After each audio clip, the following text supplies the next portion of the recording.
Hey everyone, today we're taking a look at the Olympus M Zuiko, or Zuiko, 7 to 14mm wide angle lens. This is a micro four thirds mount, so it attaches to Panasonic, Olympus, Fujifilm, some Blackmagic cameras, and it basically is designed for a crop sensor. So this means the zoom distance, that 7 to 14mm, is effectively doubled, so it's actually like an equivalent on a full frame sensor of 14 to 28mm. So this is still a fairly wide angle lens and wider than any of the kit lenses that come with the Panasonic GH5, which is the camera that I have. And I wanted to get this lens basically as a content creator to be able to use more of the room. So a problem that I've had with lenses in the past is they zoom in too much and I need to push the camera far away. But as someone who makes videos primarily indoors, I find that I can't push the camera as far away as I'd like to. So what I want to do is get a wide angle lens, test this out, and be able to maximize more of the space. And so this review is coming to you from the perspective of someone creating content on YouTube or another platform, which is pieced to cameras like this, as well as filming products and generally just doing things indoors. So this lens cost me $1,275 here in Australia from a local camera retailer, and I believe that was actually heavily discounted because if I have a look now at the same lens, it's about $2,000. So I'm going to be reviewing this from that perspective, and let's take a look.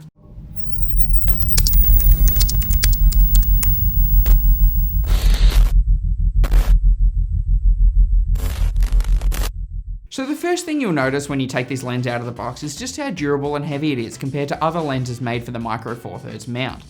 In comparison to the other three lenses I have, which are the two kit lenses which come with the Panasonic GH5, as well as a 25mm prime lens, I found that it's just like so much heavier and it's made out of an all metal construction, as opposed to the other three lenses which are a lot more plasticky. The size itself is a lot bigger and it weighs 535 grams, which is a lot more than those other three lenses. In terms of length, it's 10.5 centimeters long, which makes for a focusing distance, a minimum focusing distance of 20 centimeters, which is only about 10 centimeters from the front of the lens. In terms of physical design, the top of the lens is this kind of spiral spherical shape, which means that you do get a little bit of distortion in the image, but I'll talk a bit more about that later. Speaking of that all metal construction, this means the lens is dustproof, splashproof, and also freeze-proof. Around that spherical lens, there's a built-in lens hood which can't be removed, which also means that you can't apply your own or put your own filters on the front unless you use a special kind of adapter. In terms of controls on the lens, there's three main controls. Firstly, there's a button, which if you're holding the camera, it's kind of on the left side of the lens, right towards the sensor.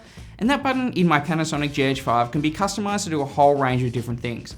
I believe by default it's designed to lock the exposure, but you could do it, you could set it to switch between auto and manual focus, or you could maybe, go into your Vlog mode if you're in a Panasonic GH5. You can really customize it to do anything you like. Moving forward along the lens, we've got the zoom ring, which has got a fairly high resistance actually, but feels quite solid when you turn it. And if you turn it kind of with the right level of intensity with your hand, you'll be able to get a nice smooth zoom. Following that, and closest towards the front of the lens, we've got the focus ring, which is kind of an interesting one. When you're in autofocus, the focus ring spins infinitely and you can spin it around as many times as you like and nothing will happen. But when you flick it into manual focus, that becomes kind of a focus by wire system, so you can focus kind of electronically using that ring. But when you pull the focus ring back, it kind of clicks on itself and you can go into a fully manual focus mode. Despite what your camera's saying, whether your camera's in auto or manual focus, if the lens is in this position, it will always be manual focused. And so you can actually see on the lens, there's markings so you can see what the distance is, and you can actually accurately measure out your focus and use the lens for that. The other thing to note is focusing is really fast in this lens. I haven't had any problems with it trying to hunt or try and find focus. So let's talk about image quality. And in terms of distortion, it's not like it's got a fisheye, so it's not like one of those 90s music videos where you see the whole edge of the screen be distorted and you have vignettes in the top and bottom. But there is still a little bit of distortion around to the edges. So you can see if I stick my hands out here, you can see my hands become really long right at the end there.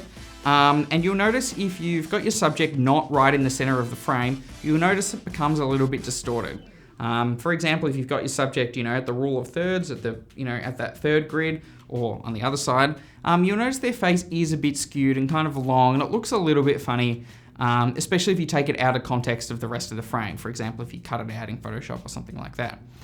So what I found is just the way to do it is just to make sure that your subject's right in the center of the frame, whether that be a person or, a product that you're taking a video of or something like that. Make sure it's right in the center so you don't get any weird distortion, and you should be okay. There is one way to fix that distortion, and that's by zooming in the lens. Let's go ahead and do that. So as you can see, now that I'm zoomed in here, there's no distortion at the edge, but this is a 28mm equivalent. So it's basically the same as having the kit lens on or a 25mm prime. So you're not really getting any of that wide angle anyway. A good part of zooming in is you do get a little bit more of a depth of field and a little bit more bokeh in the background, as you don't really get that in the wide setting, because even at a small distance away from the lens, because it's wide, you're kind of perceived to be a lot further away, and so you blend in a lot more with the background. If I do move up close, for example, put my hand here or have an object at the front, you will get some of that depth of field, but I don't know why you'd be doing that with a wide angle lens. Instead, if I was going to be doing close-up shots like that, I definitely look to get a macro lens instead, as you're going to have much better depth of field and a much more bokeh-licious background. What this lens does excel at is getting the whole room in the shot. So some of the videos that I've done previously using this lens have been desk tours and room tours and just general interior videography. I found if I do want to get the whole room in a shot, it's really easy to just put this camera in the corner and you're not really going to miss anything, whereas you would if you use the kit lens or a more zoomed in lens. So it's really good for that. 14mm isn't ultra wide. You can get wider lenses than that, but I found any further, you're going to get more and more distortion on the edges, and so it becomes kind of more unusable, especially for content, like online content like what I'm creating, where I don't really want that artistic effect at all. It's not like I'm going for that look in any way. So overall, I don't mind this lens, and it's a really good one if you're dealing with small spaces like I am, or you do a lot of work inside and indoors. If you're filming piece to cameras like I am now, or you're doing anything where you're focusing on a specific subject as opposed to a whole room, you do need to make sure that subject is right in the middle of the shot, otherwise you'll get some distortion around the edges. There's not much of a depth of field at all unless you're up super close, so I wouldn't be buying this lens if you're looking to get that blurry background kind of cinematic look. This isn't the lens that you need for that. Overall, this lens is good if you're in really small spaces or you're doing a lot of interior videography or even photography. It's really good to be able to push the camera into the corner. I can also follow the camera and then still have a lot of background in the view without needing to push the camera far away. However, if you are looking to get that blurry background effect and you're doing a lot of shots like this, you might be better off with something like Panasonic's 12mm, which is a 25mm equivalent, prime lens, as it has a faster aperture and it means you're going to get a more blurry background and still be able to be quite close to the lens because it's a wide lens. But with that said, this lens is a lot wider than that and will enable you to get the whole room in the shot, and you'll be able to do more than just filming piece to cameras like this. You'll be able to film entire rooms, do interior videography and things like that, as I've already mentioned. So that's my review of the Olympus 7-14mm M Zuiko, still haven't worked out the pronunciation of that, f2.8 wide angle lens for micro four thirds cameras. If you enjoyed this video or would like to see any more follow-up content about this lens, I know there isn't that much online, so if you're looking for anything specific, leave a comment down below. Otherwise, give this video a thumbs up and also subscribe to Technologitic.